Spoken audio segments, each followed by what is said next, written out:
សួស្តីបងប្អូនលោកអ្នកស្ដាប់ទាំងអស់គ្នាជួបគ្នាសាជាថ្មីម្ដងទៀតហើយបានជាមួយកម្មវិធីជួបផ្ទាល់និយាយពិតថ្ងៃនេះបាទថ្ងៃនេះដែរបងប្អូនទាំងអស់គ្នាបានស្ដាប់រឿងថ្មីមួយទៀតហើយសម្រាប់រឿងថ្ងៃនេះដែរដែលមានបានមកពីបងរក្សាក៏សូមដាក់ចំណងជើងរឿងនេះថាទៅរកតំពាំងនៅលើភ្នំ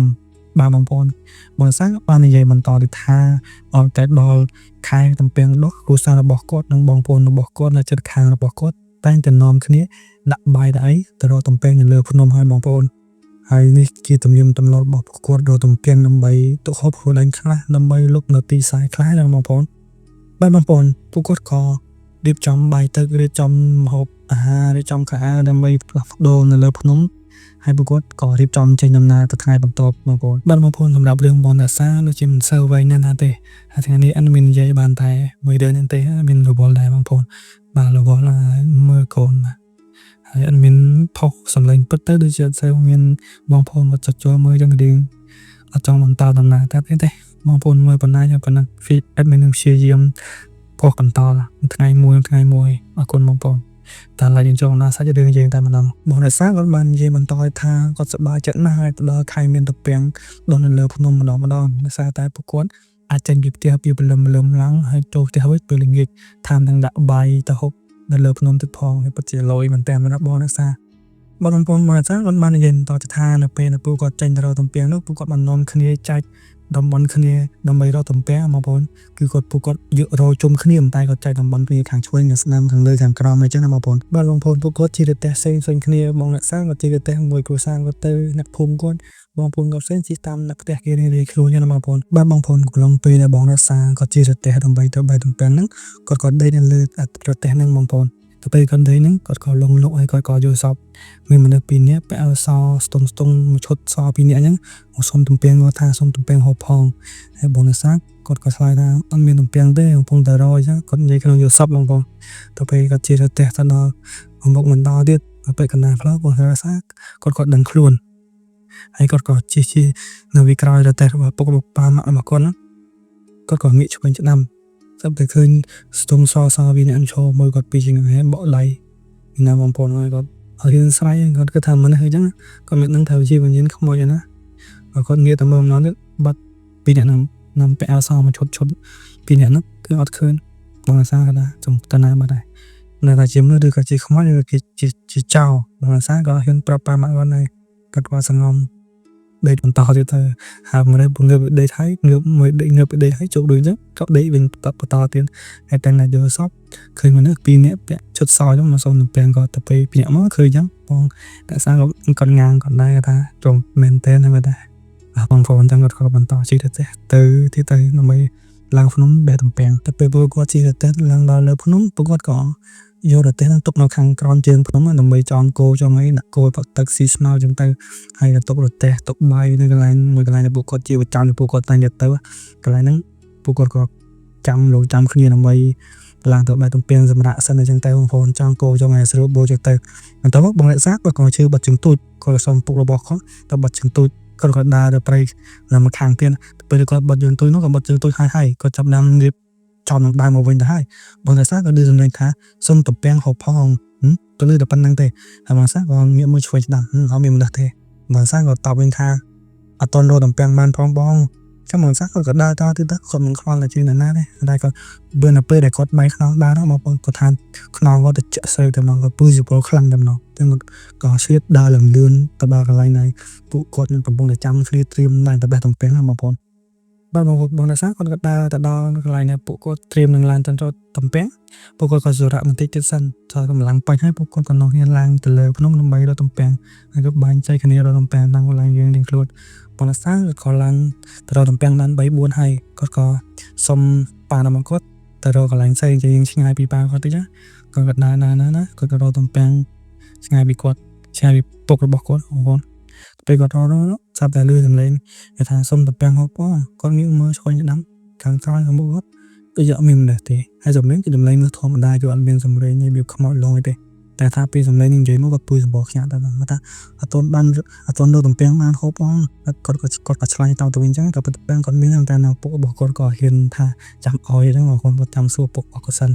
តែពេលដែលគាត់កំពុងអង្គុយរកទំពាំងមកតនេះគាត់ស្ដាប់លក្ខណៈថាមានដូចជាមនុស្សកំពុងតែនៅអង្គុយក្រោយខ្នងគាត់ណាគាត់ងាកដៀងភ្នែកខាងក្រោយនេះអត់មានគាត់ថាមានមើលងាយឆ្វេងស្ដាំអញ្ចឹងអត់មានបងសាពូយោខ្ញាស់គាត់រត់ទៅរកកន្លែងប៉ារបស់គាត់វិញទៅរកចិត្តប៉ារបស់គាត់បន្តទៀតបាទបងប្អូនបន្តពីបងសាគាត់រត់ទៅកន្លែងប៉ារបស់គាត់ដើម្បីទៅរកចិត្តប៉ារបស់គាត់ខ្លាចខ្មោចលោដែរបងប្អូនព្រោះជួបពីម្ដងហើយអត់ឃើញមិនណាអញ្ចឹងគាត់ក៏ទៅនិយាយប៉ារបស់គាត់ថាប៉ាពេលដែលខ្ញុំបាត់ជើងទុយនៅខាងក្រៅស្រាប់តែមានសម្លេងសុំទៅផ្ទះហត់ផលតទៅពេលខ្ញុំមកដល់លឿក៏ទំពាំងបាច់ពីប៉ាបន្តិចក៏លឺសម្លេងនឹងទៀតហើយណាមានមនុស្សមកដូចមាននៅវិកលខ្នងខ្ញុំចាតាក៏ថាតិចខ្មោចឡងអត់អីទេចាំពេលយើងមកថ្ងៃកំប៉ាដាក់ខ្សែឲ្យម្ចាស់ទឹកម្ចាស់ដីភ្នំខ្លះដើម្បីឲ្យជប់មករកធ្វើបាកូនចៅគាត់តែរកទំពាំងហូបទេប៉ាមកអ្នកសាក៏និយាយប្រាប់មកអ្នកសាមិនហ្នឹងមកអ្នកសាគាត់មានយើងគាត់ថាគាត់វាខ្លាំងតែគាត់លែងមានភាពភ័យខ្លាចបងប្អូនមកមកអ្នកសាក៏ទៅរកទំពាំងជាមួយបងប្អូនគាត់បន្តទៀតគាត់ដើរចេញពីឡាយហ្វាគាត់ហើយគាត់រកមកសាក៏ហត់ទៅគាត់ចុះទៅក្រោមដើម្បីយកទឹកផឹកទៅពេលគាត់ឡើងទៅម្នាក់ទៅផឹកហ្នឹងលណាលឺអ្នកដើរតាមគាត់តែគាត់ចុះដើរមកអានេះឯងទេហើយគាត់ងាកក្រោយបងប្អូនគាត់ប៉ារបស់គាត់កំពុងតែបេះទាំងកំណាគាត់ដើរបន្តទៀតណាទៅដល់កន្លែងដែលគាត់យកទឹកហូបបងប្អូននៅកន្លែងផ្ទះគោរបស់គាត់គាត់ទៅហូបទឹកណាណាមានមនុស្សកេះក្រោមគាត់ទៅងាកក្រោយជួយស្ដាំក៏ផ្ទះងាកមើលរំផ្ទះនេះអត់មានឃើញបងសាតាចុះខ្មោចឬក៏អីធ្លាក់ប៉ះចំស្មាតែគាត់ច្បាស់វាដៃមិនកេះគាត់ក៏ជាក់ស្អែកតែម្ដងណាសាគាត់បផក់ទៅគាត់រត់ឡើងទៅលើស្រែប៉ាខ្មោចឡងប៉ាណាសាចង់ហូតបងប្អូនពេលបងអ្នកសាគាត់រត់ទៅប៉ាគាត់ឃើញបែបហ្នឹងប៉ាគាត់រត់មកអបបងអ្នកសាហើយស្អីតាអីទេកូនប្លឹងប្រះ4 10ចូលវិញតាមចាស់ទៅចាស់ដីជួយកូនញ៉ៅផងនេះបងអ្នកសាគាត់ថាពេលនេះមកសឹងរត់តែម្ដងគាត់រត់ឡងលោហត់តាមនៅទឹកពងផក់ទឹកហើយរត់ដល់ត្រូវខ្មោចឡងទៅថាពេលនឹងប្លឹងប្រះ4 10ហោះចេញនឹងទៅណាអស់ឡងស្លន់ឡងសើចង់ទៅពេលនេះបងប្អូនហើយមិនប៉ាម៉ាក់គាត់មកជួយគាត់គាត់មានកម្លាំងហើយបងប្អូនគាត់នៅចិត្តគាត់ជួយមើលគាត់ណាពេលនោះក៏សឹងតាមនេះអ្នកនឹងចង់ទៅផ្ទះវិញចូលទៅពេលតែសាថាបងតាសាគាត់អត់អីដល់ម៉ោងបាយថ្ងៃនៅគ្នាសែនឲ្យចាស់ទឹកចាស់ដីក្នុងហ្នឹងក៏អ្នកមានកម្លាំងចិត្តរកទំពាំងតនេះលែងភ័យខ្លាចតែគាត់ស្ងាត់មើលដំពេចហ្នឹងតែលែងមានខ្មោចណាមករកលងមកដាក់សាឬក៏លងដាក់ផ្សេងទៅដើមពោះយន់ទេដល់ពេលគាត់បាយថ្ងៃហើយពួកគាត់ក៏នាំគ្នាសម្រាប់ដល់នាំគ្នាសម្រាប់អ្នកខ្លះក៏សម្រានទៅអ្នកខ្លះក៏និយាយគ្នាលេងទៅអ្នកខ្លះក៏នាំគ្នាស្ដាប់វិទ្យុដុតយោទៅបងប្អូនអ្នកខ្លះក៏នាំគ្នាលេងត្រេះដុំថ្មនៅកន្លែងនេះតែបងប្អូនសម្រាប់មករក្សាគាត់លេងហត់ណាស់គាត់ភ័យណាស់គាត់ដេកតែពេលដែលគាត់ដេកបងប្អូនដឹងមិនអត់ពេលដែលបងរក្សាគាត់ដេកដែរបងប្អូនសោះតែគាត់យកសពមកឈុតធំនេះគាត់សឹងណាសុំបើគាត់ជប់រងនៅពាំងជាទៅផ្ទះវិញអ្នកអស់គ្នាហ្មងយកសពវាពុតតាមមកដូចផាក់ដូចក្នុងស្ថានភាពពុតខាងក្នុងយសពហ្នឹងបងប្អូនគាត់ក៏មកឡងបាញ់យកចូលបងប្អូនហើយសំតាតំពាំងឲ្យរកបានអត់ឲ្យអញណាអង្គយសពគេនិយាយចឹងបងប្អូនតាំងឃ្លៀនតំពាំងណាហើយនៅមានតំពាំងអីណាអាចដាក់ទឹកបាយដាក់ទឹកណាតំពាំងអាចចង់ស៊ីតំពាំងបងសពងប់មកស្រោចមកខ្មោចគាត់គាត់ឃើញស្មាកូនប្រមើតែមានណាគាត់មានប្រមើហ្នឹងគាត់យកសពគាត់ស្រែកសោចំហាយដឹងខ្លួនចឹងបងប្អូនពេលហ្នឹងមកក៏ភ្ញាក់ឲ្យប្រាប់ណាប់ផ្ទះบอกគាត់ថាគេចង់ហូបតំពាំងដាក់តំពាំងឲ្យគេផងអញ្ចឹងឪពុករបស់គាត់ក៏លាងតំពាំងឲ្យបោតំពាំងដាក់ឲ្យកន្លែងហ្នឹងគាត់សែនពីមុនហ្នឹងដាក់បាយថ្ងៃហ្នឹងដាក់ប៉ុណ្្នឹងហើយក៏លែងមានចឹងអីកើតឡើងមកក៏លែងមានការរងហើយទៀតទៅបន្ទាប់ពីដាក់សែនតំពាំងដាក់ឲ្យអស់ហើយនៅហ្នឹងក៏នាំគ្នារកតំពាំងធម្មតាព្រោះវាលែងមានរឿងអីកើតឡើងហើយទៅដល់ម៉ោងទៅផ្ទះពួកគាត់ក៏ត្រឡប់ទៅផ្ទះវិញហើយរត់ផ្ទះបងនៅសា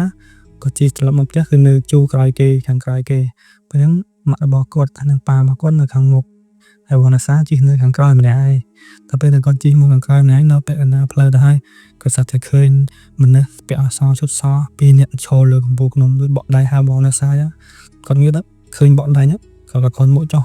ងាកទៅមើលម៉ែប៉ាម៉ាក់គាត់ណាគេតែឃើញដែរដល់ក៏ងាកដល់ម្ដងទៀតសាប់តែលែងឃើញវិញ្ញាណនឹងតែម្ដងហើយឃើញវិញ្ញាណមកទីអ្នកបក់ដៃលើកំពូលភ្នំលែងឃើញបងសាណាម៉ាម៉ែបងសាក៏ហៅប៉ាម៉ាក់គាត់ថាម៉ាម៉ាមើលម្នាក់នៅលើភ្នំពីរនាក់គាត់ប្រាប់ប៉ាម៉ាក់គាត់ចឹងថានៅលើភ្នំពីរនាក់ពាក់សបក់ដៃប៉ាម៉ាក់គាត់ថាម្នាក់នេះគាត់មកមុខមកជួយមុខមួយម៉ាក់អត់អីទេ ខាងអត់ទេទៅឃើញខ្លាំងអាំងស្រួលលាក់ហងតែមកជីទៀតរៀងឆ្ងាយដែររៀងឆ្ងាយពីភ្នំហ្នឹងក៏ឃើញលស2នាក់ណាចូលកណ្ដាលផ្លូវបកដៃហើយគាត់ស្រែកមកខ្មោចមានណាប៉ាគាត់ចូលប្រទេសរត់មកអបគាត់នៅខាងក្រៅផ្ទះនោះមិនខូនស្រួលមិនគាត់ថាគាត់ឃើញលើ2នាក់លើភ្នំនោះចុះដល់ក្រោមបកដៃហៅគាត់ទៀតហើយបងសាងគាត់ថាពេលហ្នឹងប៉ាគាត់ថាគាត់ដុំថ្មគប់មកគាត់គប់ទៅផ្លូវហ្នឹងតែមានមិនមានខ្មោចអីឃើញអី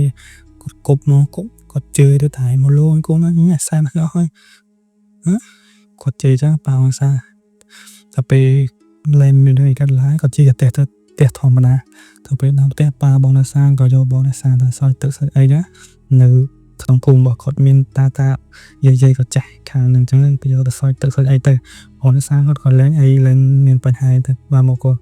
ហើយមកដល់ផ្ទះពួកគាត់ក៏ធ្វើសំណងធ្វើសែនតាតបតាគាត់ក្នុងផ្ទះដែរដើម្បីលៀងគ្រប់នឹងចាញ់បងប្អូនហើយការគេរបស់បងអ្នកសាក៏លែងមានយសពវាក៏លែងមានអីមកលងគាត់ទៀតហើយទៅពេលនោះបងប្អូនប្រាប់រឿងបងអ្នកសាថានេះក៏បានដល់ទីបញ្ចប់ហើយបងដែរអរគុណបងប្អូនសម្រាប់ការគាំទ្រការចុច Subscribe ការចុចមើលទាំងអស់គ្នាជួបគ្នានៅរឿងបន្តទៀតអរគុណបងប្អូនសុខសប្បាយទាំងអស់គ្នា